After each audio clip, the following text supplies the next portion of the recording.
is Sherri Norman, and I'm going to say the Soldier's Creed for you guys. I am an American soldier. I am a warrior and a member of a team. I serve the people of the United States and live the Army values. I will always place the mission first. I will never accept defeat. I will never quit. I will never leave a fallen comrade.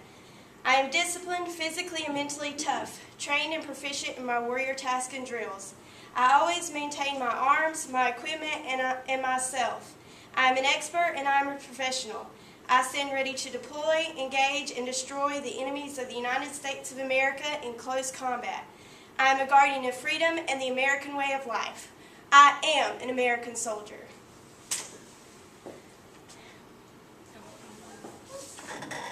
Okay, I had the Army song on here, which I was going to go over, but it didn't.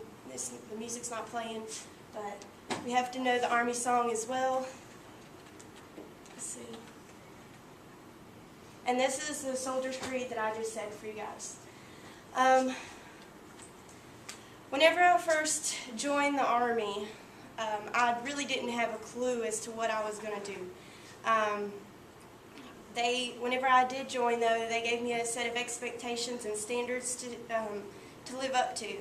My behavior was supposed to be excellent, and if not, there were consequences.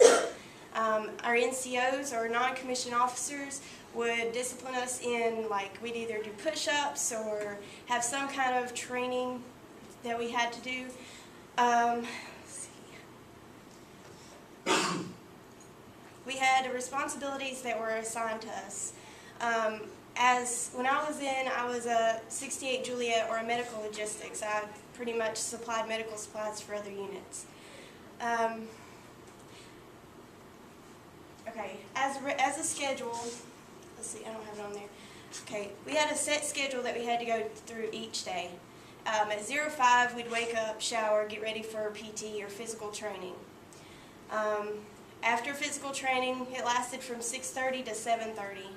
And after physical training, we would go back to our barracks, wash up, eat breakfast, and report back to duty at 09. After 09, we'd go from 09 to 11:30, and then at 11:30 we'd go to lunch. And then at 1300 we'd come back for formation and get accountability, or attendance, as they say. I don't know. Let's see.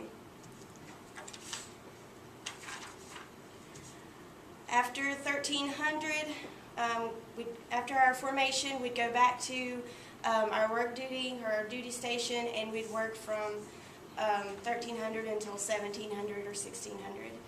After that, we were pretty much free to do whatever we want, except for on Fridays we had an accountability formation where we had to stand and listen to a safety brief. And it'd be like, you know, don't abuse your wife, don't abuse your husband, don't abuse your kids, you know, different things like that, because there's a lot of people that do stuff like that. So it was to cover them and saying, we gave you this information, so do with it what you will. Let's see. There will be some occasions where soldiers were required to pull 24-hour duty, and in case of an emergency, and they'd be at the barracks, and just for, like,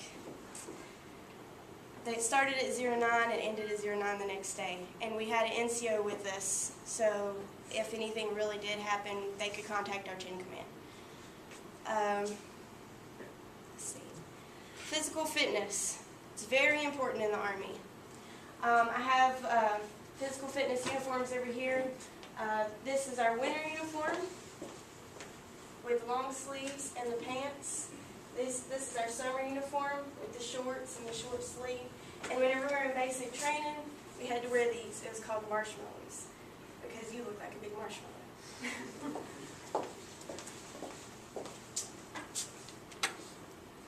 Okay, we have Army values.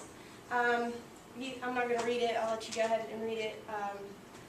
But we had this right here, spells out leadership, LDRSHIP.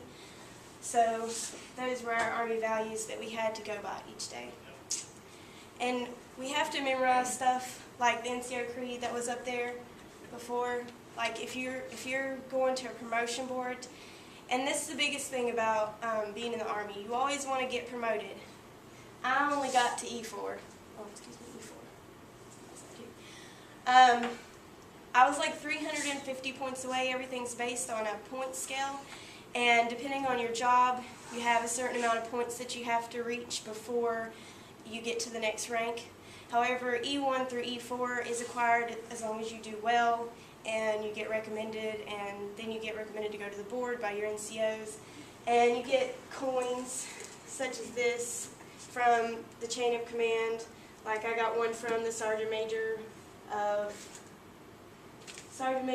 the Task Force 111, and then this one's from Task Force 10. We get different coins and stuff like that for doing a good job, doing your job well, and okay. So like I said, it's based on a point system. The way you get points is to score well on your PT test, your physical fitness test. You have to get a minimum of 60 in all in your run, which is timed, your 2-minute push-ups and your 2-minute sit-ups. You have to knock out a whole bunch. Depending on your age and your gender is how many you'll do. And I have that on here. Well, I'll get to that in a minute. Okay, chain of command. There are 13 enlisted ranks in the U.S. Army. It goes from private all the way to Sergeant Major of the Army. Command Sergeant Major, Sergeant Major of the Army. In general terms, these Army ranks are broken down into 3 groups. Junior enlisted, which is easier to get. The ranks are easier to get by doing well.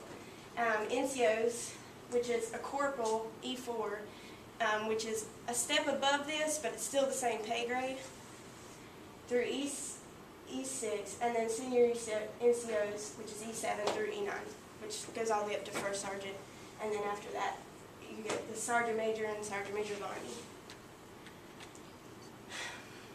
Okay, the active duty pay chart. In 2011, the military pay charts were 1.4%, went to a 1.4% raise. Every year we do get a raise. However, this raise is 2% lower than the 2010 military pay increase, and is the smallest since 1962 because of the economy. And this is the website that I got it off of. Okay, back to the physical fitness. You have your basic training. As the males and females, this is about the only difference besides the dress uniform that's different for males and females. Because everything else we do the same.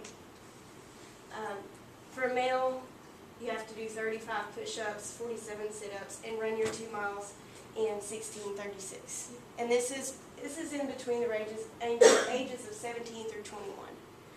And then as a female, 13 push-ups, 47 sit-ups, and 2-mile run in 1942. And that's the minimum. The maximum for this age, because I'm 26, for this age is 15:32. So if you run your 2 miles in 15:32, you get 100 in your 2-mile run. And to do your push-ups and your sit-ups, it's, for my ages, I think you have to do 80 sit-ups and 42 push-ups, if I'm not mistaken. But this gives you a general idea. This is to graduate basic training, the minimum requirements. And for your advanced individual training, which is your schooling that you go to for your job to get in the military, those are the general requirements for to graduate AIT. And this is the Army Physical Fitness Test Scorecard. They'll write the date, your grade, your age, your height in inches. If you're overweight, they fill these 2 out. And then your push-ups, your sit-ups, and your 2-mile run, and then how many points you get for each. And then it gets signed by your NCO. And this is me and my cousin Joey in Iraq, in our uniforms, PT uniforms. We have to carry our weapons in Iraq at all times. Okay, the military phonetic alphabet, if nobody knows it, there it is. I'm not going to go through it. It's really long. Okay, our uniforms. These are what we wear on a daily basis. It comes with a tan shirt or a green shirt, but the green shirt's usually for people who do fuel, like fuel mechanics. But in Iraq, we got to choose whichever one we wanted to wear because we drove a lot and it was hot, and those were a little bit warm, cooler. And then you have your dress greens, which this is the pants. You also have your Class Bs, which has the white shirt and the coat, which is what we wear to like dress mess, or I don't really know how to explain it. Or if it's really cold outside. I know whenever I was in North Korea and we went to the line to where North Korea was, South Korea, North Korea had the line, we had to wear our Class Bs. So, and then this is the winter shirt, the long sleeve. And I have several different books and stuff up here that you guys can look at if you want to. I have some Iraqi language CDs, some MC4, which is medical logistics. This is what I did in the military, and it explains how to do that, and some CLS stuff and different combat lifesaver course. I forget that you guys don't know the acronyms, and I'm used to using the acronyms.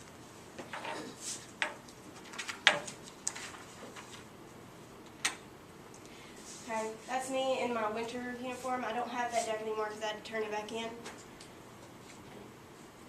And then this is just some more pictures of me in Iraq. And that's it.